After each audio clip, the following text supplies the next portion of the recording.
Hello students, I am Bani, your English tutor at Learn Forward by Fly High, and today we'll be discussing the poem Imagine. So, the song Imagine by John Lennon was written in 1971 during the Vietnam War. In this song, the poet imagines an ideal world without boundaries, religions, possessions, etc., and in which the people will live happily.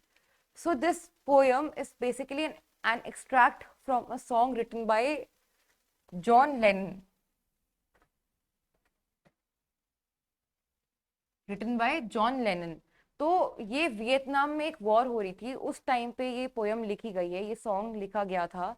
And उसमें जो poet है वो बताते हैं, वो imagine करते हैं एक आइडियल वर्ल्ड जहाँ पर कोई भी वॉर ना हो, जहाँ पर कोई भी लड़ाइयाँ ना हो, कोई बाउंड्रीज ना हो, कोई रिलीजन्स ना हो, कोई पोजेशंस ना हो, लोग एक दूसरे का मर्डर ना कर रहे हो पोजेशंस के लिए, मटीरियलिस्टिक चीजों के लिए। So let us read the poem. Imagine there is no heaven, it's easy if you try. तो अब पोएट कह रहा है कि इमेजिन करो कि कोई हेवन नहीं है। बिकॉज आजकल क्या है कि हम लोग इतना ज्यादा सोचते हैं कि हम लोग आगे जाके हमारा क्या होगा, हम हेवन में जाएंगे या हेल में जाएंगे, हमारे साथ क्या होगा। सो वो कहते हैं कि imagine there is no heaven and you are thinking in the present. You do not have to spend your time thinking about what will happen to you in the future. आप अभी का सोच रहे हो कि अभी क्या हो रहा है, अभी क्या होगा आपके साथ, आप प्रेजेंट में फोकस कर रहे हो। आपको फ्यूचर की कोई चिंता नहीं है, आपको सिर्फ ये करना है, फोकस करना है कि आप अभी अच्छा कर रहे हो लाइफ में या नहीं। It's easy if you try. अगर तुम ट्राई करोगे तो तुम फोकस कर पाओगे इस चीज में कि शायद हेवन है ही नहीं। नो हेल बिलो अस, और हमारे नीचे कोई, हमारे ऊपर कोई हेवन हेवन नहीं है एंड हमारे नीचे कोई हेल नहीं है। इमेजिन करो एक बार, अबव अस ओनली स्काई, हमारे ऊपर सिर्फ स्काई है, कोई हेवन नहीं है, कोई नीचे हेल नहीं है, हमारे ऊपर सिर्फ स्काई है, सिर्फ स्काई एग्जिस्ट करता है।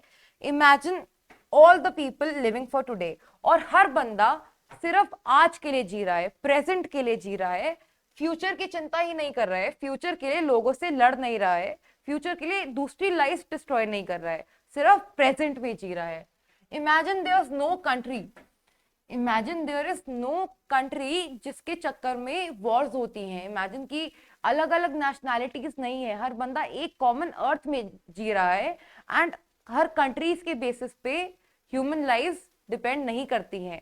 हम ह्यूमन लाइफ को डिस्ट्रॉय नहीं कर रहे हैं क्योंकि हम कंट्रीज में डिमार्केट कर ही नहीं रहे हैं।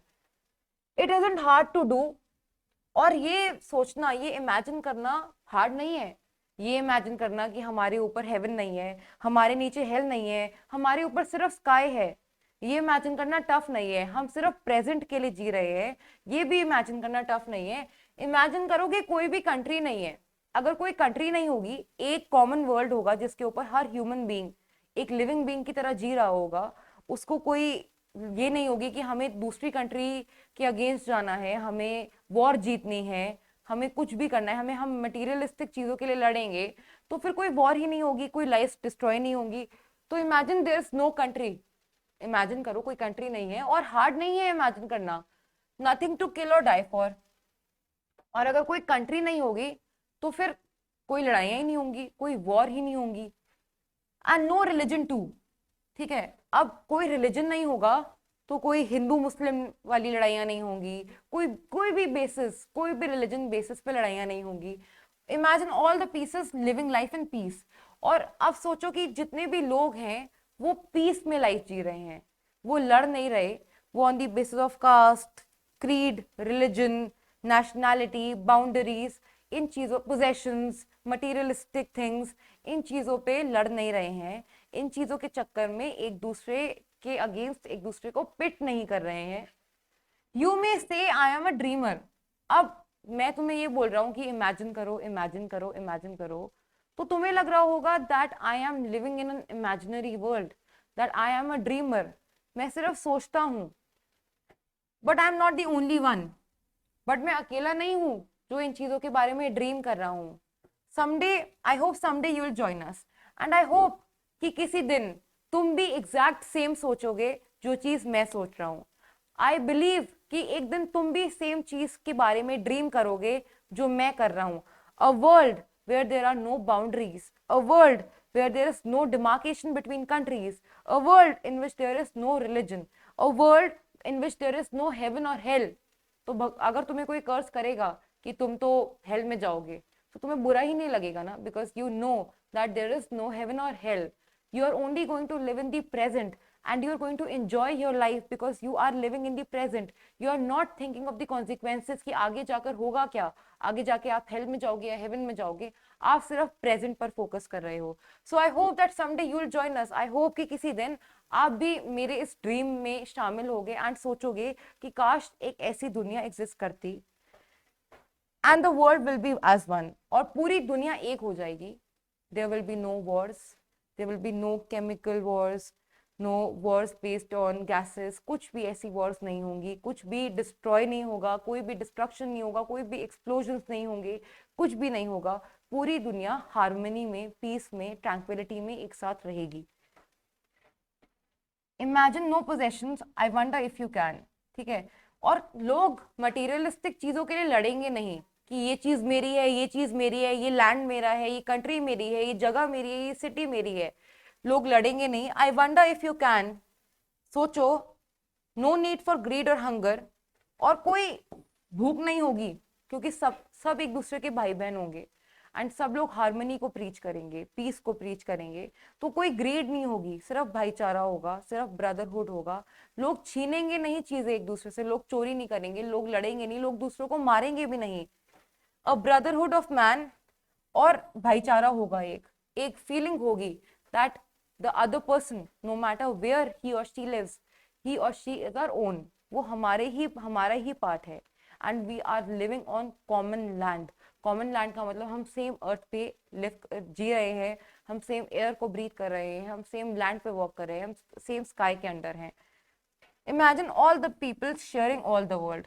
और सब लोग बहुत ही खुशी से, बहुत ही प्यार से पूरी दुनिया को एक साथ शेयर कर रहे हैं. इमेजिन करो. यू मे से I am a dreamer but I am not the only one. तुम्हें लग रहा होगा कि मैं सिर्फ ड्रीम कर सकता हूँ, मैं सिर्फ सोचता हूँ, मैं सिर्फ ऐसी चीजों के बारे में इमेजिन करता हूँ, मैं एक ड्रीमर हूँ, मैं सिर्फ एक फैंटेसी वर्ल्ड में रह रहा हूँ.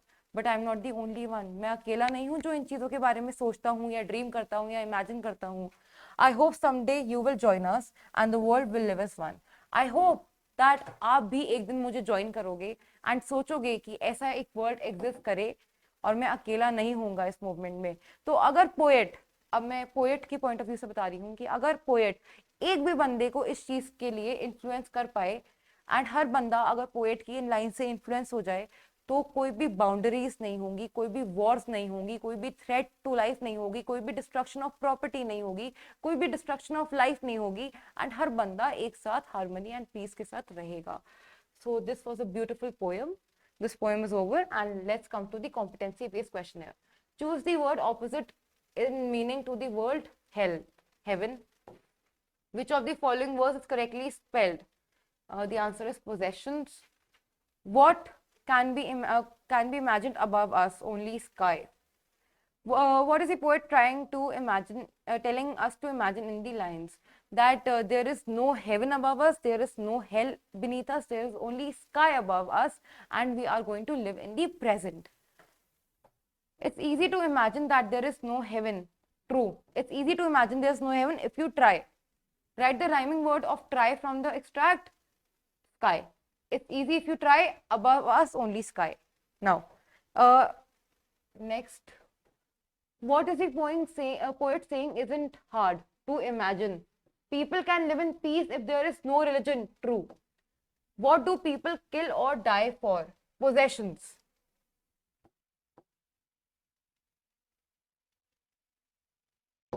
Write the rhyming word of do from the extract.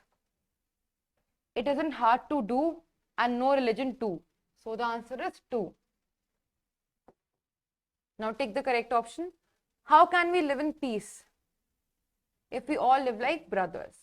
Which is true according to the poem? There is hell below us, there is heaven above us, there is only sky above us. The answer is there is only sky above us.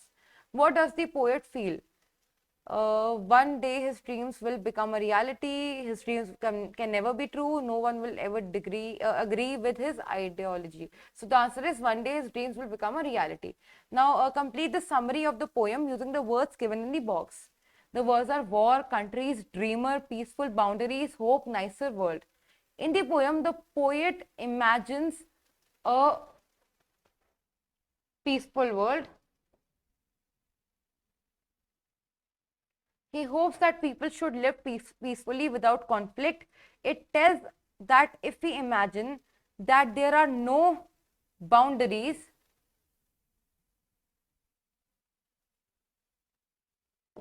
then we would have nothing to kill or die for. If people were dashed to one another, if people were nicer to one another, then there would be no war.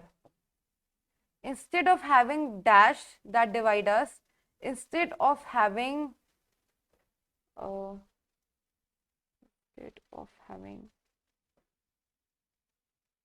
countries that divide us, we should live as one and share the world. But the poet does call himself a dreamer, which is why the poem is based on hope. Now, in the poem, the poet imagines a peaceful world. He hopes that people should live peacefully without conflict. It tells that if we imagine that there are no boundaries, then we would have nothing to kill or die for. If people were nicer to one another, then there would be no war. Instead of having countries that divide us, the poet believes we should live as one and share the world. But the poet does call himself a dreamer, which is why this poem is based on hope. Now answer the following questions. What kind of disputes and wars does the poet hope will come to an end when he says, imagine there's no country? Give examples. The poet, when he says that imagine there's no country, then we would not initiate wars of any kind, any wars with gases, any chemical wars, any sort of wars that destroy every human, every army. And examples, if we talk about the examples, then अगर countries लड़ेंगी नहीं, अगर बीच में Wars ही नहीं होंगी, कोई भी type of disputes ही नहीं होंगे कंट्री के बीच में, तो जितनी भी लाइफ हैं वो इंटैक्ट ही रहेंगी. So that is one example. Now let's come to the next question. If there were to be no heaven or hell, how do you think it would help to bring peace to the world? If there is no heaven or hell in the world, तो लोग present में जिएंगे, लोग सोचेंगे नहीं कि उनके future में क्या होगा, तो कोई डिस्प्यूट्स ही नहीं होंगे, कोई लड़ाइयाँ ही नहीं होंगी, कोई इतनी बड़ी प्रॉब्लम्स ही नहीं होंगी जब वो प्रेजेंट में जी रहे होंगे, जब वो इतना ज़्यादा फोकस नहीं करेंगे कि फ्यूचर में उनकी लाइफ कैसी होगी, and they would strive to live for the present rather than living for the future. What is the poet trying to do by using the word imagine in the title and chorus? By using the word imagine, he's basically pleading us to focus on the fact that we have to live in the present and we have to not think about or focus on the future. अगर हम imagine करते हैं कि एक ऐसा peaceful world होगा जहाँ पर कोई भी boundaries नहीं होंगी, कोई religion based differences नहीं होंगे, कोई भी nationality के based differences नहीं होंगे, कोई country के based differences नहीं होंगे, तो एक बहुत ही peaceful और harmless world होगा. Why do you think the poet says that the world might think that he is a dreamer? Because the people, they do not understand the fact that if there will be no demarcation between countries and on the basis of religion or on the basis of nationalities, on the basis of materialistic thing or on the basis of their economic income, then कोई भी लड़ाइयाँ होंगी ही नहीं ना. Because जो दुनिया है वो ये सोचती है कि हम लोगों के पास सबसे ज्यादा चीज हो, सबसे ज्यादा लैंड हो, सबसे ज्यादा पोजेशंस हो. बट अगर ऐसी कोई, हर एक इंसान में ऐसी कोई भावना ही नहीं होगी कि उनको सबसे ज्यादा चीज चाहिए, अगर कोई क्रूएल्टी और ग्रीड ही नहीं होगी, तो फिर लड़ाइयां होंगी ही क्यों? That is why he is using the word that he is a dreamer again and again, because people, they are not ready to accept the fact that there would be a peaceful world. अगर वो ये सारी तरीकों को, ये सारी आदतों को छोड़ देंगे, ये क्रूएल्टी एंड ग्रीड वाली आदतों को छोड़ देंगे, तो he is trying to preach a world जहां पर लोग उसकी बात सुने, लोग उसकी एक पॉजिटिव इम्पैक्ट को देखे कि कैसे वो एक पॉजिटिव मैसेज प्रोवाइड करना चाह रहा है सबको. That is why he says that he's a dreamer, because people will not be able to accept the fact that there can be a world जहाँ पर कोई heaven ना हो, जहाँ पर कोई hell ना हो, जहाँ पर सिर्फ sky हो, जहाँ पर सिर्फ लोग present के लिए जी रहे हों, जहाँ पे कोई war ना हो, जहाँ पर सब कुछ brotherhood में हो, जहाँ पे कोई greed ना हो, cruelty ना हो. So I hope you guys understood the poem. Thank you so much. Happy learning. Goodbye.